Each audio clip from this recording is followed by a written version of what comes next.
بسم الله الرحمن الرحیم. کریم السجایا جمیل الشیم، نبی البرایا شفیع الامم، امام الرسل پیشوای سبیل، امین خدا مهبط جبرائیل، شفیع الورا خواجه بعث و نشر، امام الهدی صدر دیوان حشر، کلیمی که چرخ فلک طور اوست، همه نورها پرتو نور اوست، یتیمی که ناکرده قرآن درست، کتبخانه چند ملت بشست، چو عزمش برآهخت شمشیر بیم، به معجز میان قمر زد دو نیم، چو صیتش در افواه دنیا فتاد، تزلزل در ایوان کسری فتاد، بلا قامت لات بشکست خرد، به اعزاز دین آب عزی ببرد،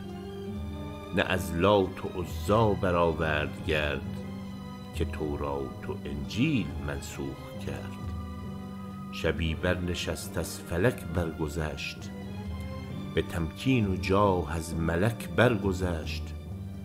چنان گرم در تیه قربت براند، که در صدر جبریل از او باز ماند، بدو گفت سالار بیت الحرام، که ای حامل وحی برتر خرام، چو در دوستی مخلصم یافتی، عنانم ز صحبت چرا تافتی، بگفتا فراتر مجالم نماند، بماندم که نیروی بالم نماند، اگر یک سر مو فراتر پرم، فروغ تجلی بسوزد پرم، نماند به عصیان کسی در گرو، که دارد چنین سیدی پیش رو، چه نعت پسندیده گویم تو را، علیک السلام ای نبی الورا، درود ملک بر روان تو باد، بر اصحاب و بر پیروان تو باد، نخستین ابوبکر پیر مرید، عمر پنجه بر پیچ دیو مرید، خردمند عثمان شب زنده دار، چهارم علی شاه دلدل سوار، خدایا به حق بنی فاطمه، که بر قول ایمان کنم خاتمه، اگر دعوتم رد کنی ور قبول، من و دست و دامان آل رسول، چه کم گردد ای صدر فرخنده پی، ز قدر رفیعت به درگاه حی، که باشند مشتی گدایان خیل، به مهمان دارالسلامت طفیل، خدایت ثنا گفت و تبجیل کرد،